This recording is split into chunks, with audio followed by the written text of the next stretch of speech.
Assalamualaikum warahmatullahi wabarakatuh. Selamat siang Bapak dan Ibu dosen penguji yang saya hormati. Nama saya Gina Mardia Masyaf dengan NIM 2020031071.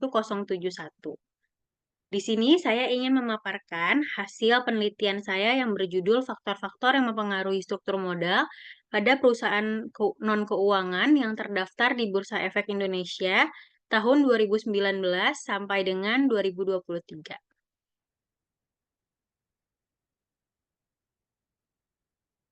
Latar belakang dalam penelitian saya, setiap perusahaan wajib memperhatikan serta memikirkan masalah pendanaan, karena dengan pendanaan perusahaan dapat melakukan kegiatan operasi, investasi, dan serta memperoleh modal yang dibutuhkan untuk keberlangsungan hidup perusahaan.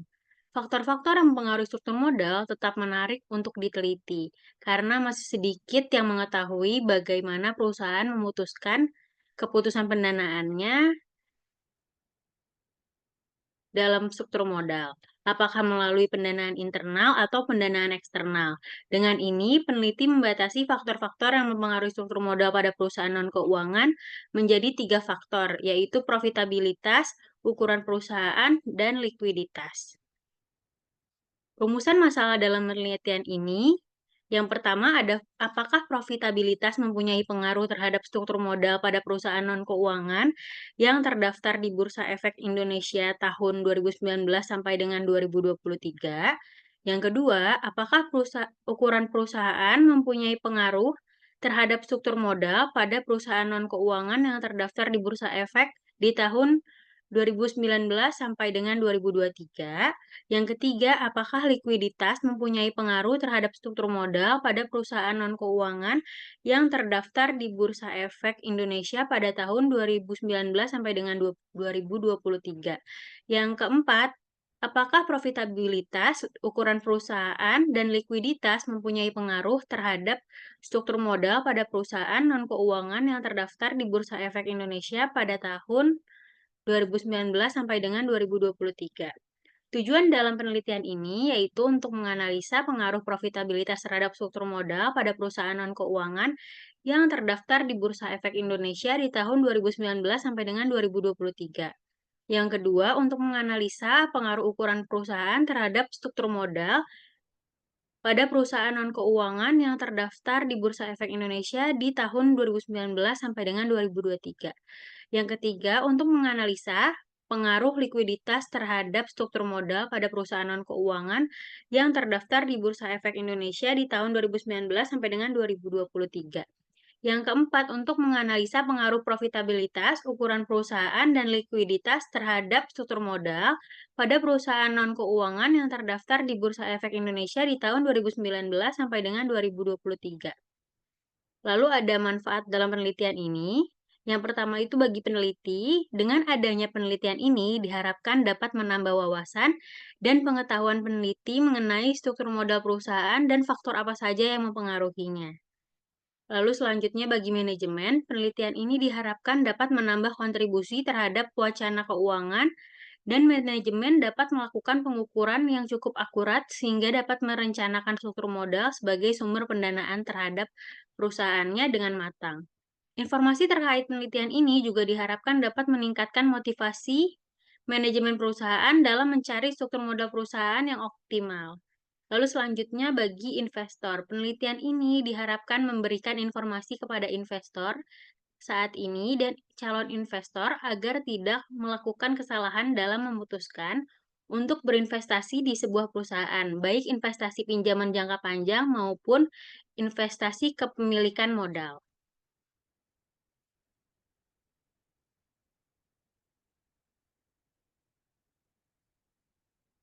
Lalu selanjutnya ada kerangka pemikiran. Di sini ada gambar variabel dependen, yaitu dengan hipotesis profitabilitas H1-nya memiliki pengaruh terhadap struktur modal perusahaan. Yang H2, ukuran perusahaan memiliki pengaruh terhadap struktur modal perusahaan. Yang H3, likuiditas memiliki pengaruh terhadap struktur modal perusahaan. Yang H4, profitabilitas, ukuran perusahaan, dan likuiditas secara simultan memiliki pengaruh terhadap struktur modal perusahaan. Metode penelitian. Di metode penelitian ini ada populasi dan sampel. Populasi dan sampel yang saya ambil yaitu dari tahun 2019 sampai 2023, 40 perusahaan non-keuangan yang terdaftar di Bursa Efek Indonesia yang menjadi populasi saya menggunakannya purposive sampling hingga 30 perusahaan yang tereliminasi, sehingga 10 perusahaan menjadi objek sampel penelitian dan dikalikan 5 periode. Dengan demikian total keseluruhan mencapai 50 sampel penelitian. Pengumpulan data dan teknik analisis data. Penelitian ini menggunakan data sekunder, statistik deskriptif, regresi data panel, uji asumsi klasik, dan uji hipotesis. Adalah metode analisis data yang digunakan dalam penelitian ini.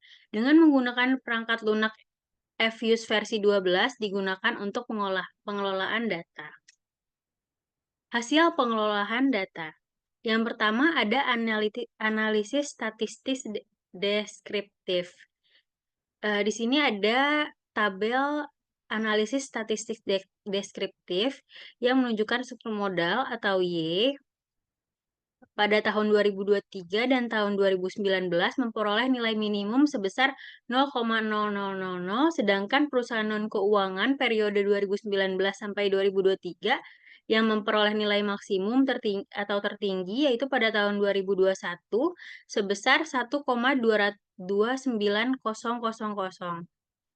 Min di 0,35640, median 0,175000, dan nilai standar deviasi 0,411814. Profitabilitas atau X1 diketahui tingkat profitabilitas pada perusahaan non-keuangan tahun 2019 sampai dengan 2023 mencapai titik minimum sebesar 3,140000, yaitu pada tahun 2022. Sedangkan tingkat profitabilitas pada perusahaan non-keuangan tahun 2019 sampai dengan 2023 mencapai titik maksimum sebesar 35,80000 dengan min 12,27060, median 10,43000, nilai standar deviasi 8,018414. Ukuran perusahaan atau X2. Diketahui tingkat ukuran perusahaan pada perusahaan non-keuangan periode 2019 sampai dengan 2023 mencapai titik minimum sebesar 3,107000 pada tahun 2019, sedangkan pada tahun 2023 memperoleh nilai maksimum sebesar 1865880. Min di 57,26956, median sebesar 26597000, nilai standar deviasi 55,63239.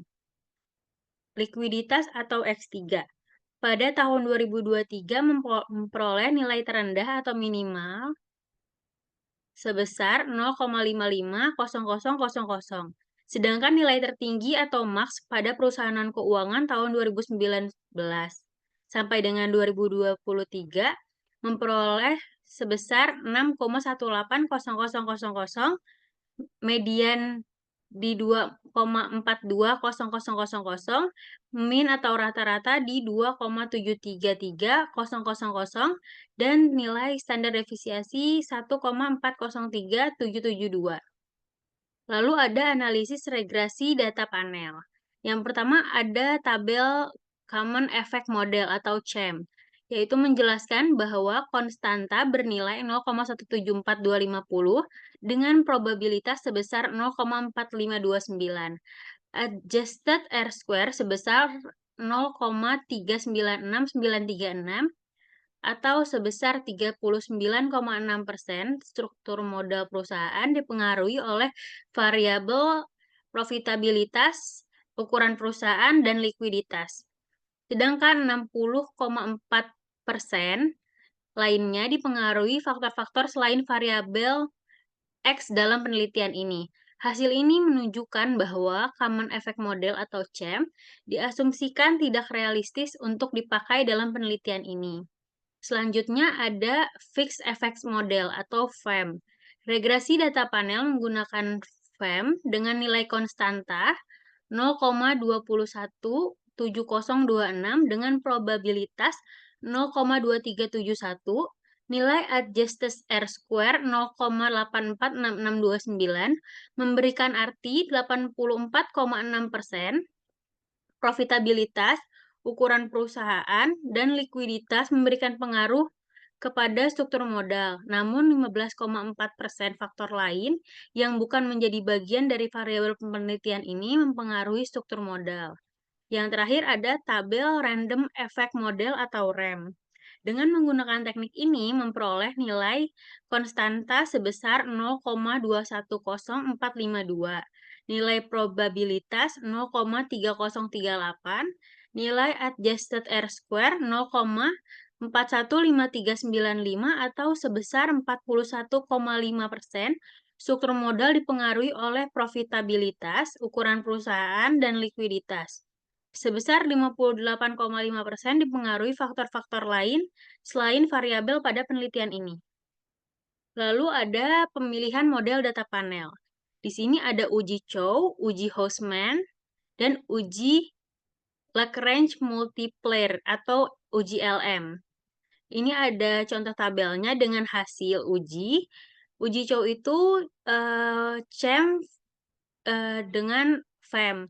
Dengan hasil cross section chi-square sama dengan 0,000 atau lebih kecil dari 0,05. Yaitu kesimpulannya metode fixed effect model dapat diterima. Yang kedua ada uji Houseman. FEM dengan RAM. Probabilitas sama dengan 0,2455 lebih besar dari 0,05. Metode random effect model dapat diterima, namun perlu dilakukan uji LM. Yang ketiga ada uji LM, yaitu CHEM dengan RAM. Dengan Birch-Pagan dengan hasil 0,000 atau lebih kecil dari 0,05. Metode random effect dapat diterima. Lalu, berdasarkan tabel, maka metode yang tepat untuk digunakan pada penelitian ini adalah metode Random Effect Model atau RAM. Lalu selanjutnya ada uji hipotesis. Berikut adalah tabel uji hipotesis. Yang pertama ada uji parsial T, yaitu H1, dengan keterangan profitabilitas memiliki pengaruh terhadap struktur modal perusahaan.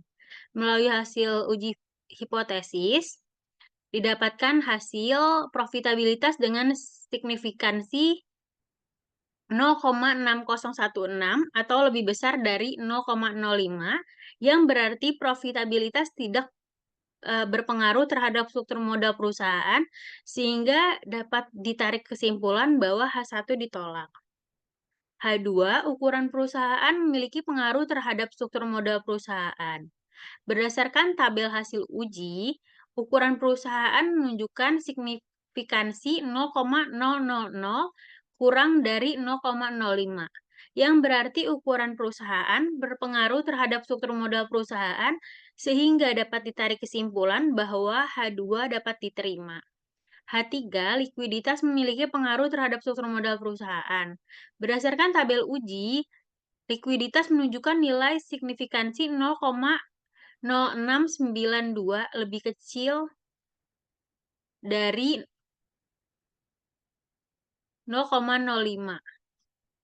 Berarti likuiditas tidak memiliki pengaruh terhadap struktur modal perusahaan sehingga dapat disimpulkan bahwa H3 ditolak. Lalu selanjutnya ada uji simultan atau F. Nilai F hitung sama dengan 12,60577 dengan nilai signifikansi 0,000004 kurang dari 0,05, yang berarti variabel X1, X2, X3 berpengaruh signifikan terhadap variabel struktur modal atau Y, sehingga dapat ditarik kesimpulan bahwa H4 diterima dan hal ini menandakan bahwa model layak digunakan. Selanjutnya ada uji koefisien korelasi atau R. Nilai R square adalah 0,451187. Nilai R adalah akar kuadrat dari 0,451187 atau 0,6717. Nilai tersebut lebih besar dari 0,5 sehingga dapat ditarik kesimpulan bahwa hubungan antar variabel sangat kuat. Lalu selanjutnya ada uji koefisien determinasi atau R kuadrat. Nilai adjusted R square menunjukkan 0,415395 atau 41,5% variabel dependen yaitu struktur modal secara bersama-sama dipengaruhi variabel independennya eh, yang dimana itu ada profitabilitas, ukuran perusahaan, dan likuiditas. Sedangkan 58,5% dipengaruhi oleh variabel lain di luar pada variabel X yang ada di penelitian ini. Lalu selanjutnya kesimpulan dan saran.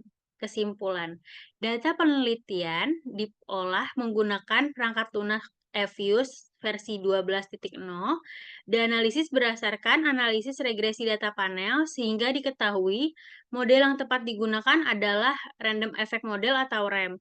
Maka hasil dari penelitian dapat diperoleh kesimpulan sebagai berikut, yaitu profitabilitas atau X1 secara parsial tidak berpengaruh terhadap struktur modal. Yang kedua, ukuran perusahaan atau X2 secara parsial berpengaruh terhadap struktur modal. Yang ketiga, likuiditas atau X3 secara parsial tidak berpengaruh terhadap struktur modal. Yang keempat, profitabilitas atau X1, ukuran perusahaan atau X2, dan likuiditas atau X3 secara bersama-sama atau simultan berpengaruh terhadap struktur modal. Saran dari penelitian ini untuk peneliti selanjutnya yaitu untuk memungkinkan generalisasi dari temuan-temuan studi ini. Para peneliti di masa depan diharapkan untuk memperluas cakupan investigasi mereka dengan memasukkan variabel-variabel baru dan memperluas tujuan dan durasi studi untuk memasukkan variabel-variabel lain yang mungkin berdampak pada struktur modal. Untuk manajemen, dalam rangka merilis laporan keberlanjutan yang lebih komprehensif, perusahaan diharapkan untuk mempertimbangkan aspek-aspek seperti profitabilitas, ukuran perusahaan, dan likuiditas yang mungkin berdampak pada struktur modal dan diharapkan bahwa penelitian ini juga akan menjadi bahan pertimbangan dalam menentukan berapa banyak modal yang digunakan dan bagaimana struktur modal dapat digunakan.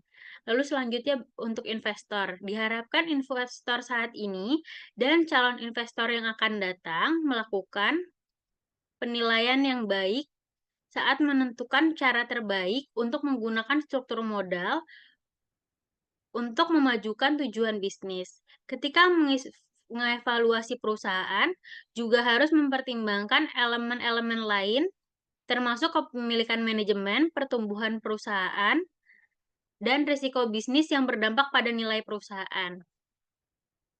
Sekian pemaparan hasil penelitian saya. Dengan ini saya ucapkan terima kasih dan mohon maaf yang sebesar-besarnya jika terjadi salah kata atau ada hal yang kurang berkenan. Terima kasih.